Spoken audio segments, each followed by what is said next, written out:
Bonjour, Moussé Abdoulaye, commissaire général du Salon international du textile africain.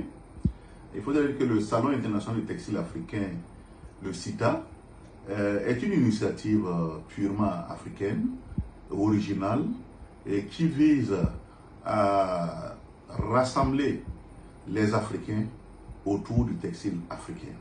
Rassembler, c'est-à-dire, vous savez, aujourd'hui, le textile aujourd'hui est une source d'économie pour plusieurs pays. Et c'est une nécessité pour le monde entier de se vêtir. À part l'industrie de l'armement et pharmaceutique, on peut dire que l'industrie du textile aujourd'hui est une obligation pour le monde de s'habiller. Et c'est une obligation pour les Africains de s'habiller. Mais les Africains s'habillent en quoi? Les Africains s'habillent avec du textile importé des autres continents. Dans cette guerre économique, l'Afrique aussi doit pouvoir se battre pour trouver sa part du marché. Pour trouver sa part du marché dans le monde entier, la première des choses est que l'Africain même consomme africain d'abord. C'est là l'idée du Salon international du textile africain qui vise à promouvoir toute la chaîne de valeur du textile en Afrique.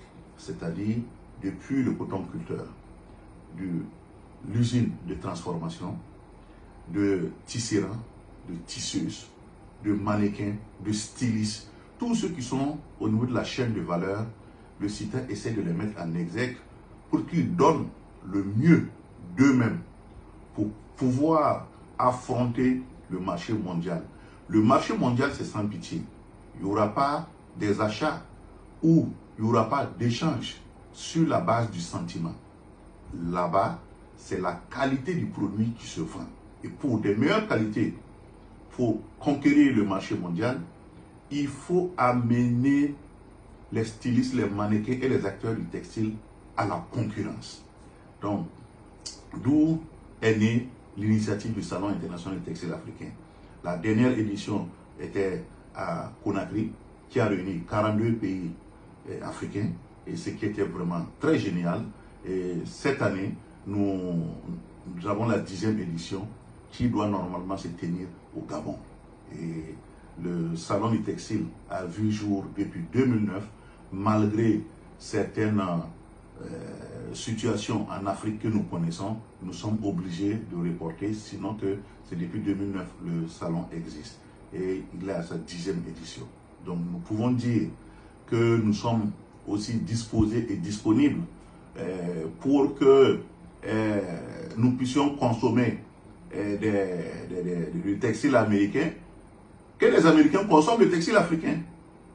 Nous sommes disposés à consommer du textile européen, que les Européens aussi consomment du textile africain. Donc nous pensons que ce brassage aussi peut nous amener aussi à nous comparer et à faire du mieux pour la concurrence mondiale. Voilà, donc en un mot, je peux dire que le Salon international du textile africain vise d'abord à amener les Africains à consommer africain pour que le nombre des Africains, les 1,3 milliard, puisse être une force d'abord avant de conquérir le marché mondial. Voilà, donc je ne peux que vous remercier et pour tous ceux qui sont à l'écoute. Merci.